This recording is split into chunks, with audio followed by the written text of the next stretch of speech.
Whoa.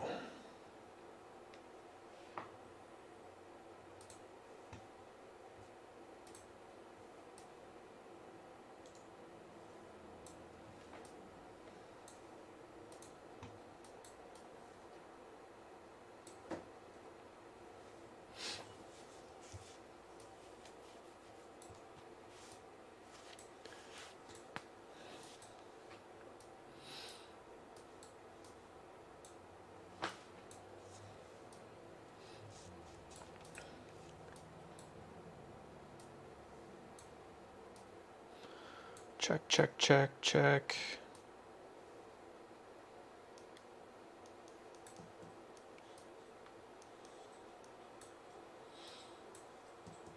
Taylor, can you say what's up?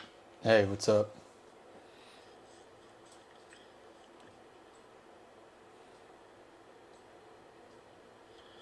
Check, check, check, check.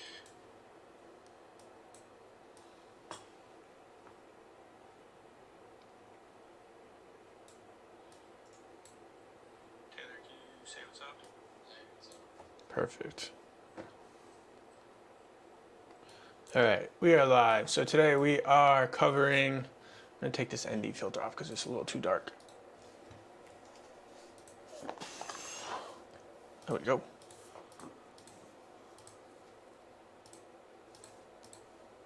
Alrighty. Taylor is working on the color grade for a project we have going on right now that we're finishing up. This is a new process for us, a new workflow, which is cool. He actually just purchased this software license for Premiere Pro, Cine. He can talk a little bit more about it, but and you can see him back there. I haven't even set up this angle, but he's back there color grading and currently screen sharing with us. So yeah, Taylor, if you want to like share, like, you know, if you ever want to interrupt and walk us through kind of some decisions you're making and what you're doing, feel free to do so. This is just going to be educational. But like I said, totally new for us.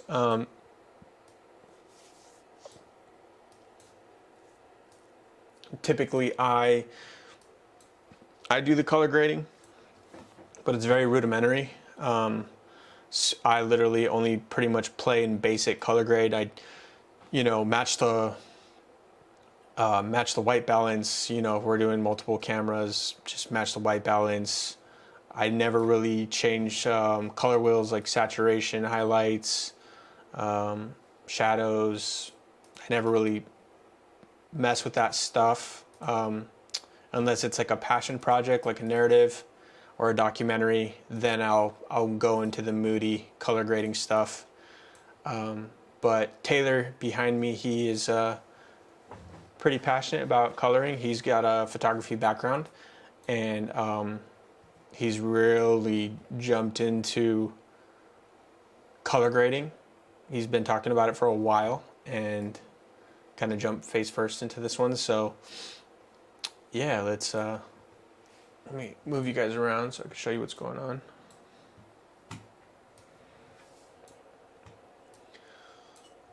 Senior Taylor, say what's up. Huh?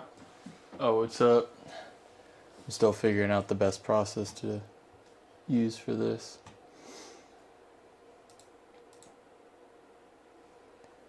I have to present a different window.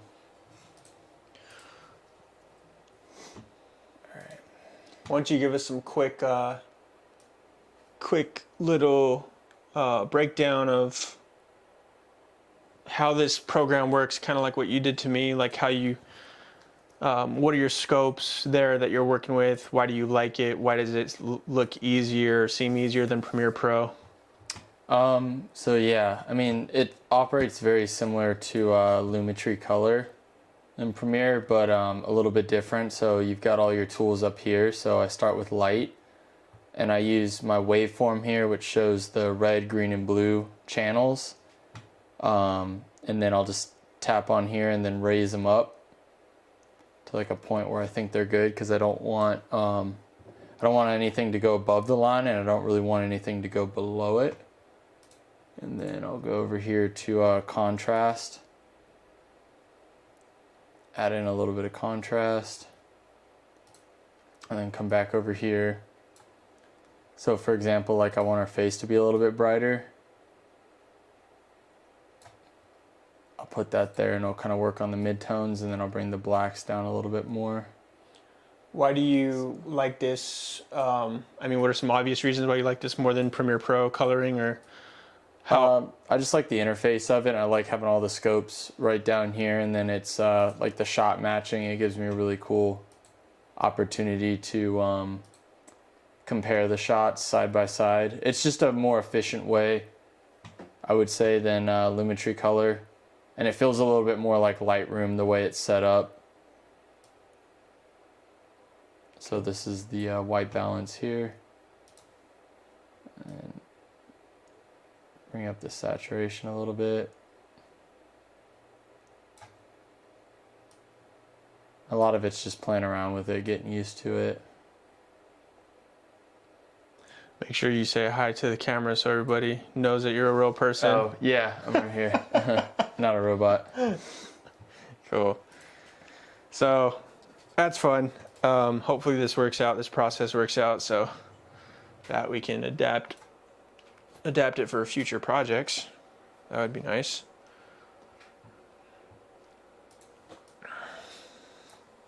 Let me just show you what's going on over here. Get the focus in. All right, so like currently,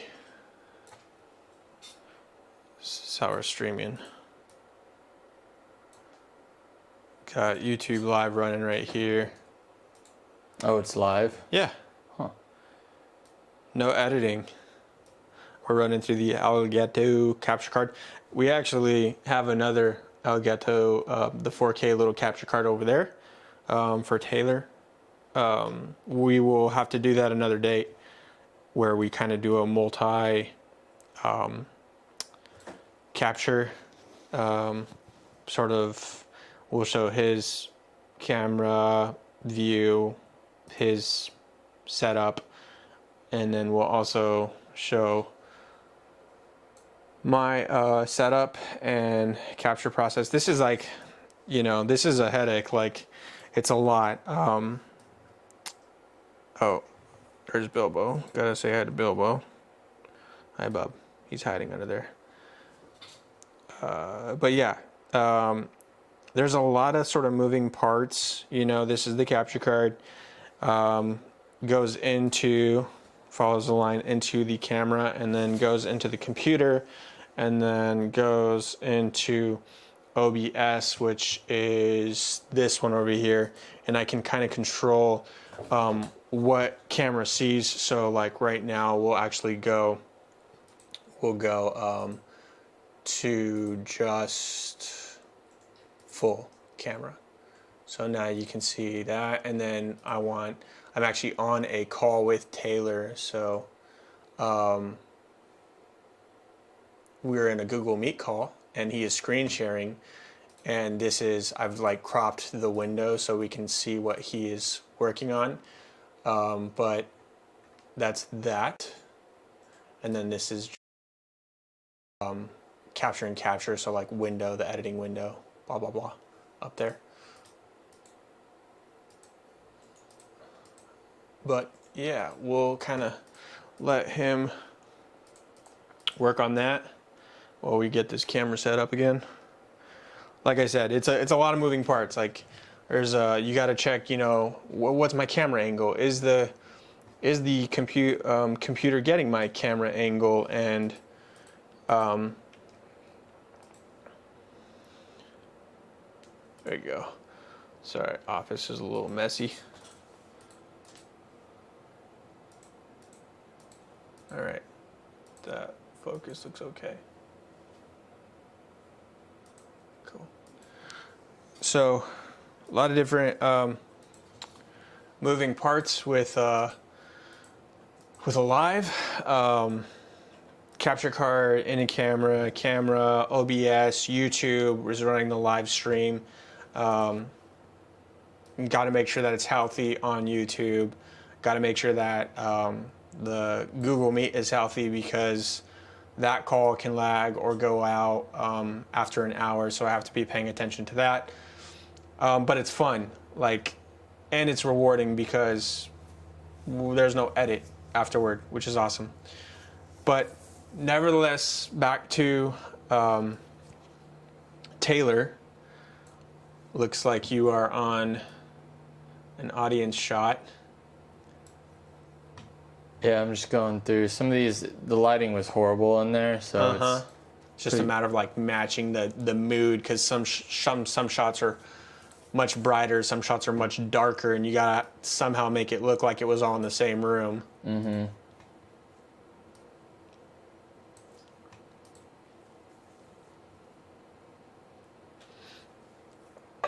Very cool. Well, I'm gonna pick this link and we're gonna share it on social to get some people in here. Alrighty. But yeah, why don't you talk us through kind of some of your decisions right now while I do this. All right. I'm still kind of just figuring things out, to be honest with you. That's fine. Just be honest with the whole thing. I mean, the title of this video is literally New Color Grading Workflow. Yeah. Yeah, I'm just trying to find... What made you want, because learning new software sucks. So like, what made you want to even, put it out there? Like even try learning a whole new workflow. Like, why was that enticing at all for you? And well, how did you arrive there? So did you like watch some videos? Yeah, I was just going in, I was learning more about plugins, and I just like the workflow. It feels a lot more familiar to me. And it also came with like a course for color grading. So I just thought it was worth it to get the new software and, I don't know, give it a try. But, do you feel like it may help you rush or speed up your color grading workflow, or do you feel like it's going to... Oh yeah, it'll speed it up once I get used to it. I'm still just like in the beginning stages of learning it and getting more comfortable with it, so it's a lot of trial and error. But I think once I get it down, this will be a much faster way than Premiere's in-house editing. Just for me personally, it's not like it's any better than Premiere, it's just different. And it works a little bit better with how I like to do things. Cool. Alright, well, it's live on the Poor Bear Stories page, which is fun. I think I'm going to have to share it to my personal later. That's okay. Alrighty.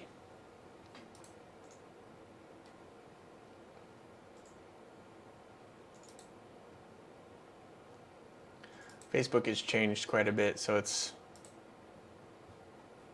hard to keep up with how the interface and everything shifts. Okay, nope, not that one. That one.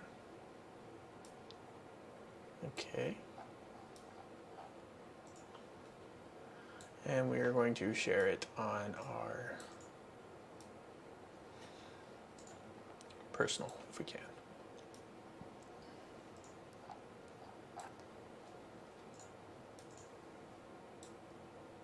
Beautiful. Shared. Edit post.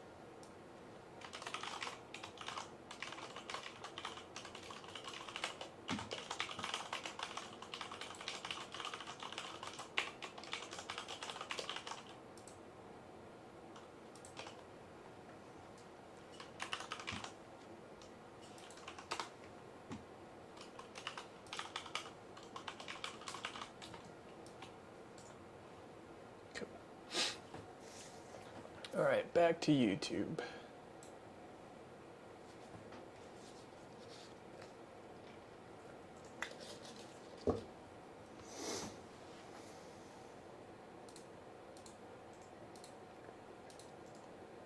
Oh, screen sharing stopped. Yeah, I have to switch it.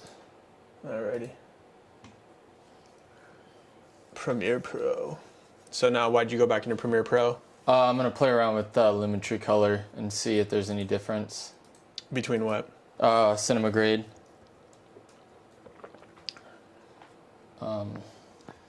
So like your changes they're automatically in, right? In the project? Not yet. I have them in cinema grade still. So how is the transfer process or is that what you're about to do? No, I'm going to do some editing in Lumetri color to see if I get like a different effect with the tools, and then once I'm ready, whichever one I pick, I can just apply the changes in cinema grade and it'll apply them to the timeline. But as of right now, they haven't been applied. So I'm going to go back to old-fashioned. I'm going to create an adjustment layer and put it over the different clips.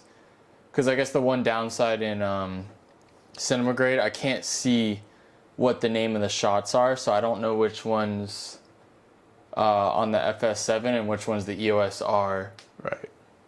But on here I can, so I want to be able to make a special adjustment for all the EOS shots because they're a little bit different. So I'll have different adjustment layers for the two different cameras. Yeah. When I was editing this project, it was pretty interesting. Like, it was really interesting because like I'm not organized in my timeline. So like I have FS7 shots, I have EOSR shots, because we shot B-roll from both cameras. So we have B-roll from the EOSR, we have B-roll from the FS7. Were you handheld the whole? Were you on gimbal the whole time on the EOSR, or did you do some handheld as well? A few of them at the end were handheld, but for the most part, it was on the gimbal. Yeah, so I mean, it's just a total mix of B-roll footage, and so you can say that some of the shots are indistinguishable. Like maybe you're not sure. You got to check the file, or you got to check whatever to see if it's an FS7 or EOSR. Exactly. Yeah, they're close, so it's hard to tell. But I just want to know so that I can group it. So it makes it, because the color space on the FS7 is a lot better than the EOSR, so I'll be able to get a lot more out of the FS7 than the EOSR. But I don't want to apply the same stuff I did to the FS7 to the EOSR because I won't be able to stretch it as far. Right. So that's why it's nice to know the difference.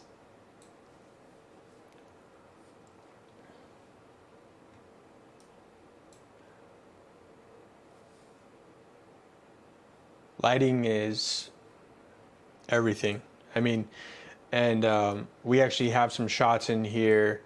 Taylor, if you can pull one up real quick, where there's a flicker in one of the B-roll. We have some shots in here a little bit later with the audience.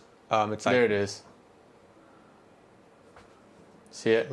I mean, yeah, but if you go later on in that room, where the B-roll is in that room where we show some audience, I mean, there is just some heavy flicker, and it just goes to show, you know, it's your daily, you know, this was an HOA clubhouse building, and pretty much everywhere you go to film, you're gonna find horrible lighting conditions, and that's just a huge part of video production, is creating your own lighting, and you don't realize how badly you need your own lighting conditions until you see in post-production what you're capturing, and the flicker of cheap LED lights that literally are on every single building.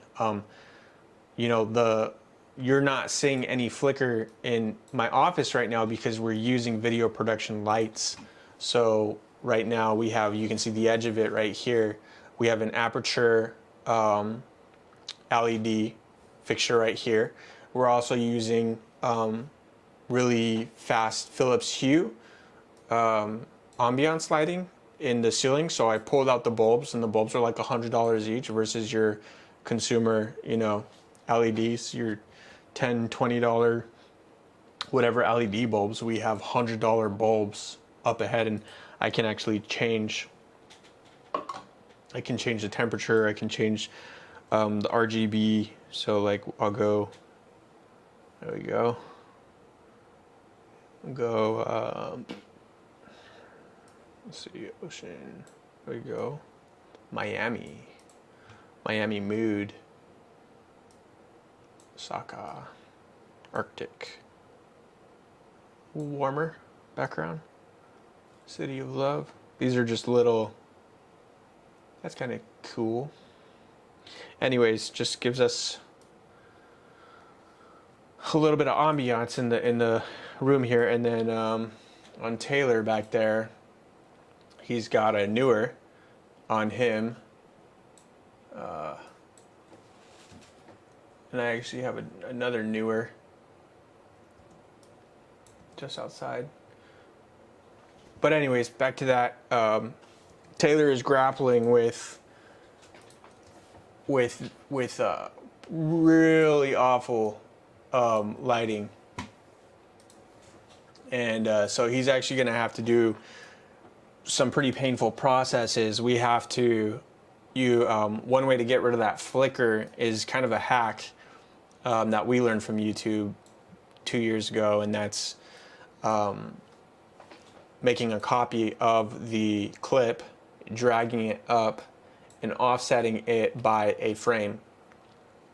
So, and sometimes you can really massage it, but oh, and the other thing is you have to make the transparency of the clip somewhere between 25 to 50%, typically 50%, so that it blends well with the clips. So that's one of the last things we'll do once his color grade is set in stone and everything's all matched. We'll address the flicker. So we'll copy paste and offset the clip by a frame, and that will smooth out the lighting so that it looks whatever, doesn't look cheap. We don't have to do that, but we definitely like to. It's just a nicer video, better quality video. So the video that we're working on right now is a story that we did for Victoria, who is running for Winter Springs Council. We did one video for her early in her campaign to sort of launch it, and then Brian, my former boss, wanted to bring us in to close out the campaign. Voting is coming up here, and she only has like 1 to 2 weeks for this video to run. So we're laying the hammer down as strong as we can with this story. As you can see, she's kind of out in the community talking with the community residents and of Winter Springs here in Orlando, Florida. Lighting is looking pretty good so far, Taylor. All right, so what are you doing right now? Are you kind of, because I see it changing. Yeah, I just increased the brightness. I'm going clip to clip just to kind of see, because I have one adjustment layer over all this footage from the FS7. So I'm just seeing like this one is a little overexposed, so I'm gonna cut it and make a separate, like cut the adjustment layer and then bring it down. Mm-hmm. But like these ones look better as is, so I'm just kind of going through and seeing how all the footage reacts to the adjustments I made. Gotcha. Does it slow down the processor, like just rendering and everything? Does it like really slow it down, or not really? No, not really. That's nice. I mean, because when you color grade in Premiere Pro, like, I mean, you can turn the layer on and off, right? And it'll speed it up, but otherwise it like really bogs down your computer. That's why color grading is kind of typically one of the last things that I do, because, you know, you see the timeline right now.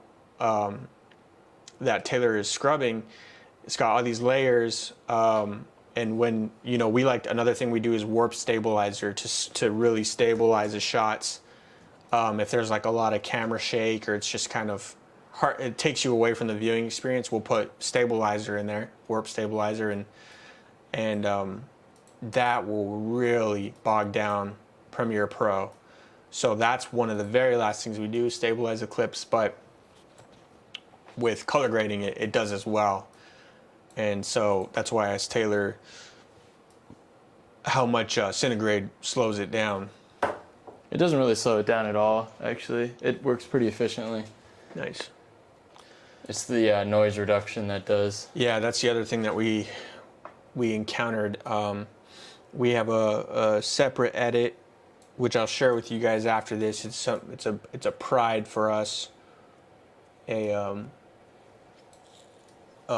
passion project that we took on, and we're hoping that it leads to other things. But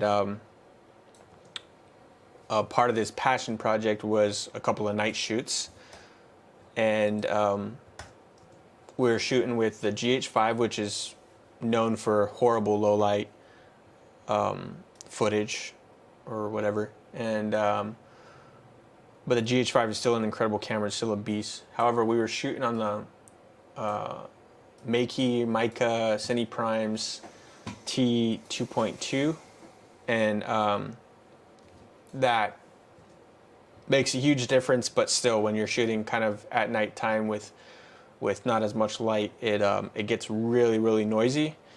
And so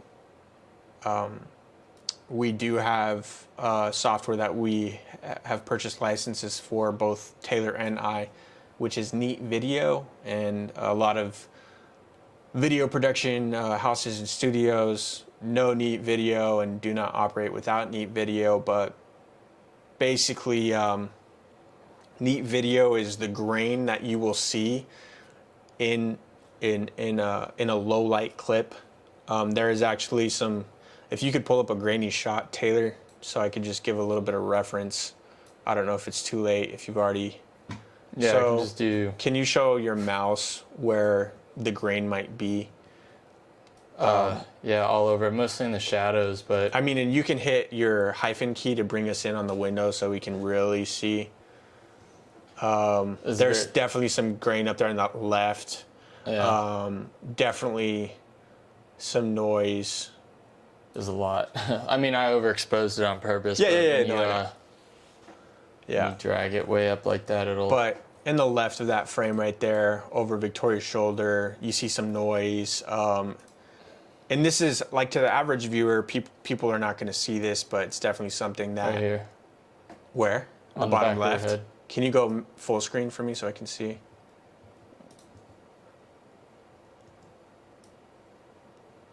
There's a lot. On the back of her head? Everywhere, yeah, all over. So I don't like know if you can see like as well, but it's pretty intense on here. Yeah, the call quality is not great, but noise is like, it's like pixels. Like you're kind of seeing like the pixels and the differentiating pixels. They're kind of competing for what is this color? Is it green? Is it red? And so it makes it a grainy image because it's like distorted, right? But what our license for Neat Video does is it sort of paints over it. It picks what it thinks. It's an AI, and it picks what it thinks is the best color, and it paints it across the image. So then you get all that noise wiped away, and it's actually it was mind-blowing for me the first time that I used it. I never knew how much I needed a noise remover of this quality in my videos, and so I recently bought an extra license for Taylor, and he was pretty impressed after using it the first time too. But so that'll be one of the last things that we do, because so we were playing around with like software versus hardware rendering in Premiere Pro for Neat Video, and Neat Video actually uses a lot of both software and hardware. rendering. What that means is it just it's the resources that are in your computer or in the software that can be used to process the image, the rendering of the image. And so Taylor was playing around with both, and what did we do? Like it was like 5 frames a second or something like that, Taylor. Yeah, I don't remember. I mean, I was right? messing around with the performance settings on it, and I was able to get it up to a higher.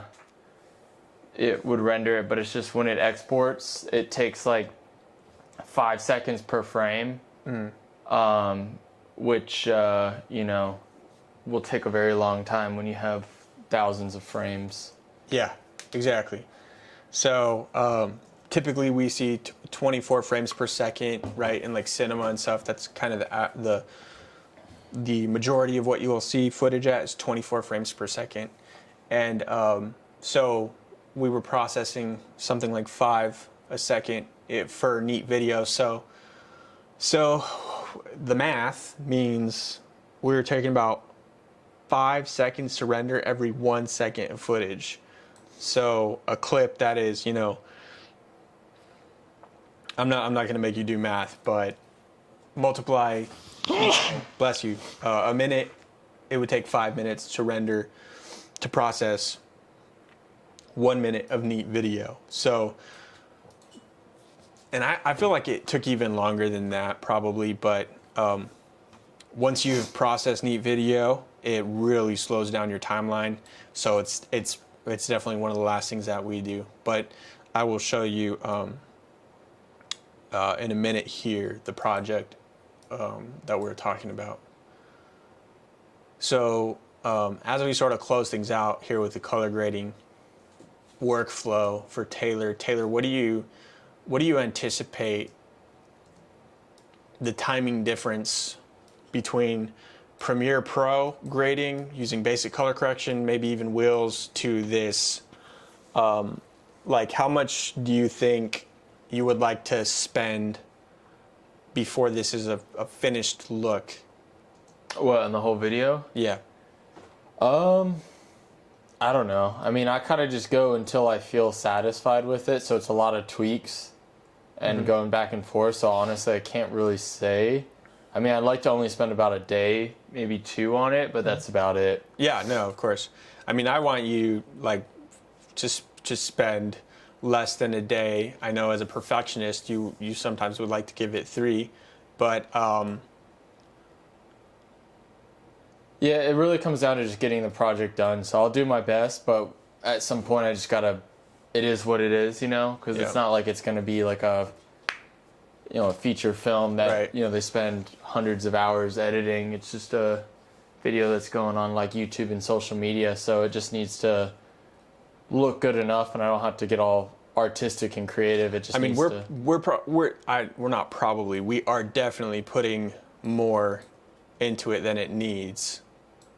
Oh yeah, but I mean, it's not that. I mean, if I really wanted to, I could just kind of... It's awesome because it's, one, it's a learning experience. One, we get to share it with people, you know, like I'm proud of the fact that you're not settling, that you are, you know, pushing yourself in your editing skills. And, you know, we could have just, I don't know, we were thinking actually about going to DaVinci Resolve, but this is fun. Like, I like this because it's something that's integrated with Premiere Pro, and I've been watching for years DaVinci and how people talk about it as a workflow, but I have never fully been convinced to pull the trigger on switching over to DaVinci. We were actually, I mean, to this day, we have so many reasons to switch over to Blackmagic and 6K and Ursa, but I'm still not fully convinced enough. I mean, we have 6K like cages. We have small rigs for the Blackmagic 6K and Pro, and we have a lot of reasons to switch over. We have perfect. I literally have the SSDs They're over there. We have a lot of reasons to switch over to Blackmagic. We have EF lenses. We have like Zeiss primes that are like $1,000 each. We have the Canon 2.8, 24 to 70 or whatever. That's $1,000. So native EF to Blackmagic. We have a lot of reasons to go to DaVinci, but I'm still not convinced that it would be ideal for our workflow, for our process in delivering videos to our clients. A product that we love, that's efficient. So, do you see how it separates? See how the blue's way higher? yeah. So that's how this has really helped me find the right white balance. So there's way too much blue. Right. So as I get the warmth, I'm looking at the scope, not Right. necessarily the picture. So see how it turns, Yeah. see how it blends and it turns white? Right. The pixels have a good mix of all three. So if you see now the reds, when it goes too warm, the red moves up, Yeah. and then the blue, so I want to get them where they, boom, right there. Yeah.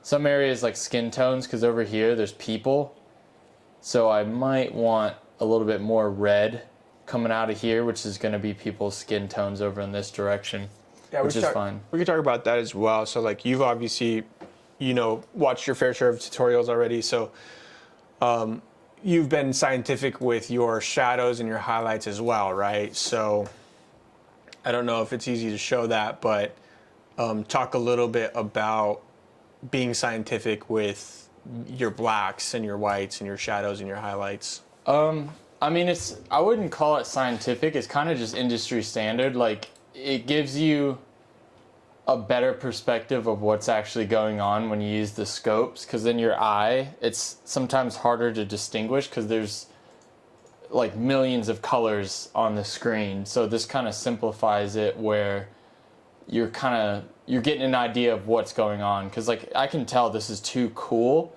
but this says for sure there's way more blue, way more green, and not enough reds, and especially with skin tones, you'll want that. So that's why I would bring these. And I play it by ear, because sometimes you do, because right here is where they all mix, but this still doesn't feel right in my head. Could add some more greens in there. So like visually, sometimes it's harder to tell. So I go between both of them to try to really get the most balanced image possible. Looks really good. Like the white. Even there's still a lot of red. Oh, Right. yeah. Like you can see it kind of in the shadows. I see some of the red up there. Yeah, because see, it's on here, but it's way clearer. But you have like big and small indicators. Like sometimes just the lighting, like of an image is like very blue or very very red, and it's unfortunate, but like in some pictures, when you look off into the distance, you'll see true whites. You'll see a building that's white, and it'll be white, but everything in the foreground is blue or red, and so it can be deceiving, like. Yeah, well, a good example is a sunset. It's gonna be way more orange. So trying to get a balanced, like get more whites in the Lumetri scope, it would be bad. You would screw up your image because a sunset's meant to be really warm. So it's just a combination of jumping back between the actual looking at the shot and it's like, is that a pleasing shot? And then also looking at this, because you also have your highlights, because you can see there's a few pixels that are blown out and then a few blacks that are crushed down here, which is fine because there's a lot of black suits. So if anything, it should be a little bit darker, just because the black suits like this, they should be closer to black. And then like the highlights on the walls, those are going to be right. You can see literally the rectangles right here. This is them right here. And you can see that some of the pixels on that wall right there are reaching up pretty high. And then Victoria's right here. She was standing in the shade, or like at least not in direct light, so she's a lot darker than I would want her to be. And you can see right here how all her pixels take a big dip right here. because like especially her dark hair and her face isn't that well lit, that she's darker than the background is. But there's not too much I can do about that, just because like it was where she was standing in the room. But it gives me a good idea of what's going on in the image. It's just a different perspective. And our buddy Robert Guadarrama stopped in the stream to say what's up. Thanks, Robert, for popping in and for supporting. Bilbo thanks you. What are you doing all the way outside your bed, bub? Alrighty. So that's awesome. I'm going to let Taylor continue on with that, and I'm going to drop his screen share so that we can show you what we're working on. Alrighty.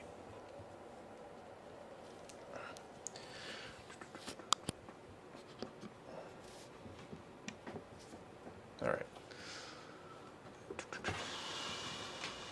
We're going to go full screen. Cool. Thank you, Taylor, for joining the call. Your audio is still live, but the call is going to drop. Thank you. All right. Background is nice and messy for you guys. Let's see. Let's get a project up. We'll pull up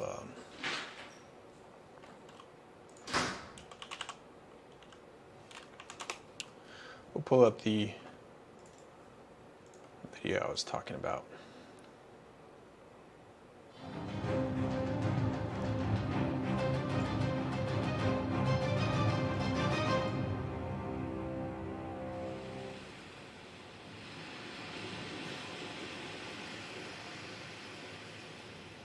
I'd like to welcome everybody to the Ray Smith Purple Heart and Trident ceremony. So this is a passion project. Like I said, this is a very this is a documentary we hope to produce.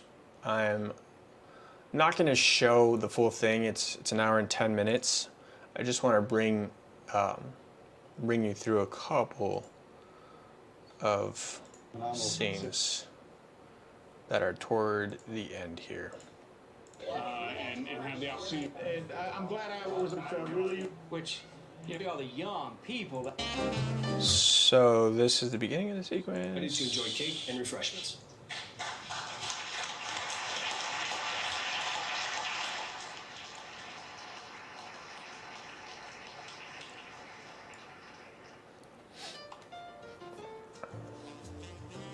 So this image here was actually pretty clean because it was actually nicely lit. It was daytime, as you can see right here in the corner.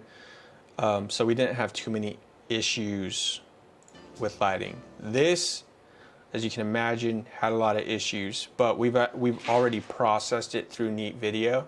So there would have been a ton of noise right here.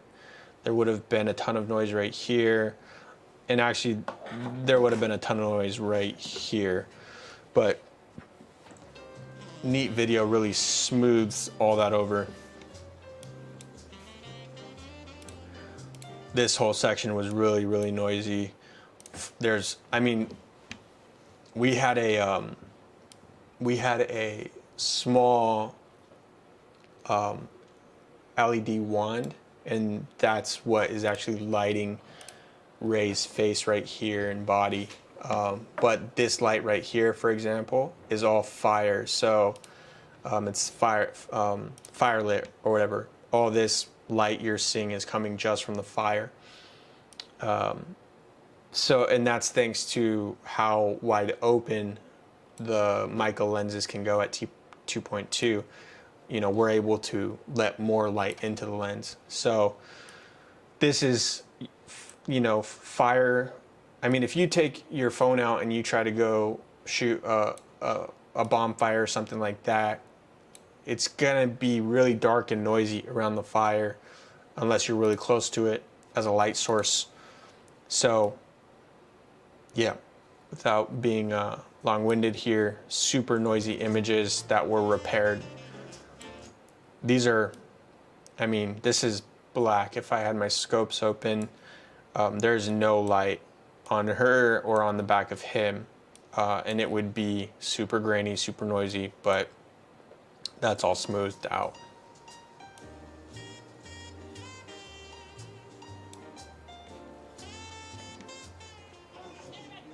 Super fun stuff. Super looking forward to delivering that one. But yeah, that's all I really wanted to cover. I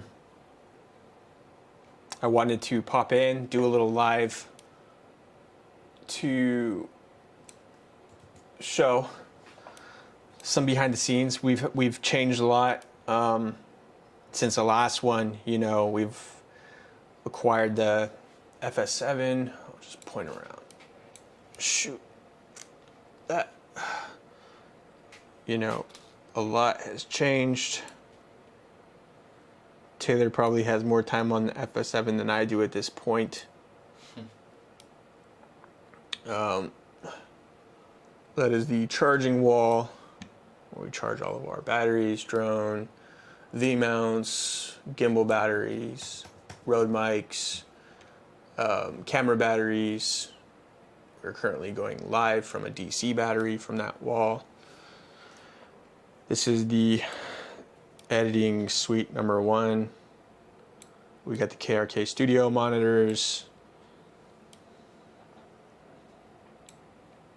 I ended up literally installing that into the wall. Those are just, it's an impact plate. Has a baby pin on the end of it, so I can put any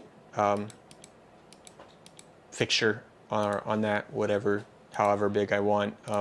Although there is not a whole lot of space, so that's why I went with that thin LED, which is perfect for that. And I can change the power right there on the dial. We have on the back wall behind the computer over here, we have pads for sound capture, so we can get a little bit better audio in here. Of course, we have our Krks lifted off the desk, so we don't have any sort of mixing sound with the bass and the highs and all that. We just put in all of these. This office has been a mess for a while, so we've gotten organized. Taylor over there has one external monitor, which used to be mine, but after I acquired my second monitor over here, I put that one over there so he can plug in whenever he's editing here. He has his own capture card, podcast mic, and his key light. That's about it over there. And then in here, I won't even get into it, but we have like live production computer, like Ethernet, HDMI, all that stuff, kind of in that section. We have, this is such a cool little thing right here. I guess I'll show it real quick.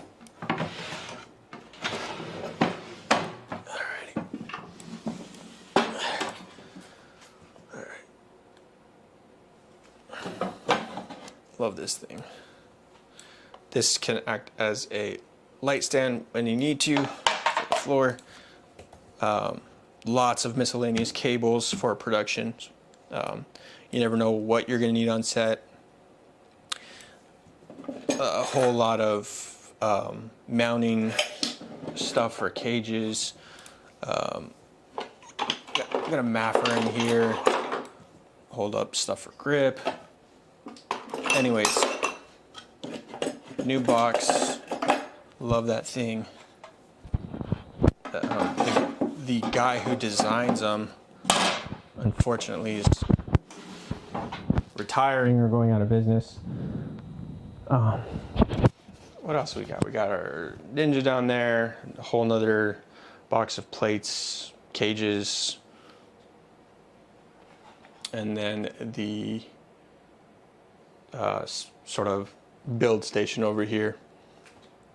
So that's that. Quick little rundown of the studio and where it's at right now. Just to give you guys sort of, I'm going to go over to my to-do list and close out with a little bit of a production update. So here we are, you know, it's the end of 2022, and I am so grateful for the companies that carried us through this year. Special Operations Warrior Foundation was one of them, and Legacy's Alive. We started by doing some free sort of spec work for them, and they've since employed us on a couple of projects, which has been awesome. And Special Operations Fund, which provided a lot of my scholarship funds, which helped me graduate college. So that, and then we have some big shoots coming up. So those are our edits that we need to get finished here in the next month for those foundations, and then we have some really big shoots coming up. I wish I could share more with you guys, and I'm gonna try and do some more vlogs around these projects.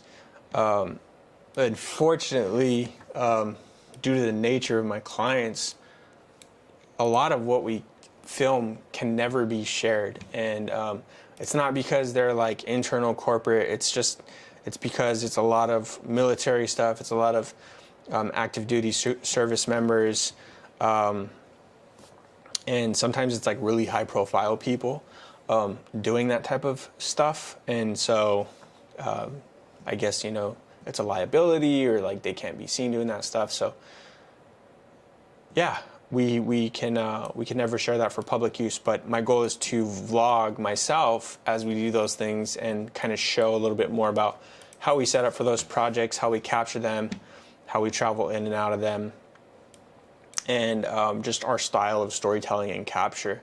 And hopefully I will be able to share some of how we direct those shoots. I think that's very interesting and kind of not typical to how we do other shoots, how we interview, how we conduct those interviews, how we talk to those people and capture their stories on camera. It's something that a lot of other production companies don't do, that we do differently than a lot of other production companies. So with that, we have some really busy couple of months. I'm looking forward to getting to December. I'm looking forward to working for my clients and doing awesome and finishing the year strong for them. So yeah, if this video was helpful in the slightest, please give it a thumbs up. We appreciate it. And let me know if you would like to see more post-production tutorials or anything like that, because this stuff is typically very long-winded and hard to follow, and a lot of people really don't appreciate editing and how much goes into it. But we want to figure out ways to show people how much we put into it and how much we really love putting into it to give a better product. So with that, you guys have a great one. I'm going to end this stream. Again, like and subscribe. Peace.